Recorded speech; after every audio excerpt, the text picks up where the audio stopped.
Zohar is a Kabbalistic work, so-called, that the scholars claim is a pious forgery, made up by Moses de Leon in medieval times.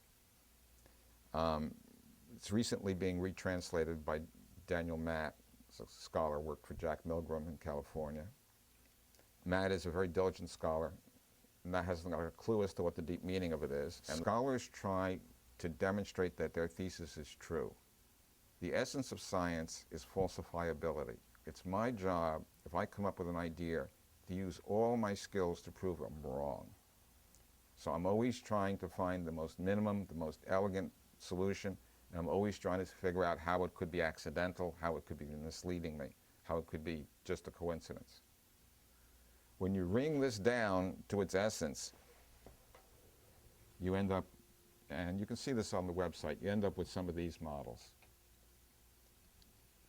It turns out that each one of those turns into a loop, and there's two halves to each loop, and you end up with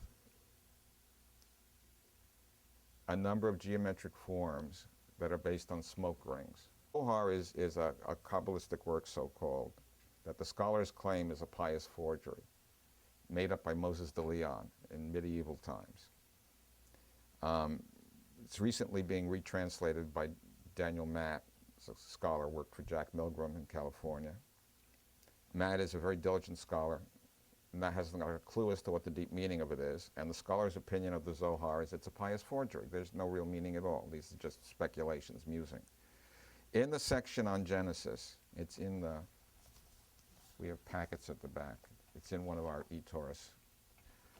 It says in the Zohar, in the section on Genesis, that it's about something that forms in the formlessness and thrust in a ring.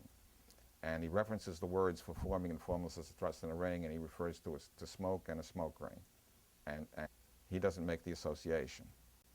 This is made by the Zero Blaster company in, I think it's in Concord, Mass. It's a little piston and a chamber which you fill up with heated glycerin or glycerol of some sort. It's non-toxic.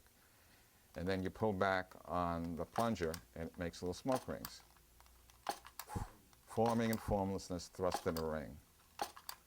The formlessness is the smoke. It's just telling you that the air has no form. It's not anything but a tracer to show you that there's nothing going on. But when you pull back and let go, the little bellows action makes smoke rings.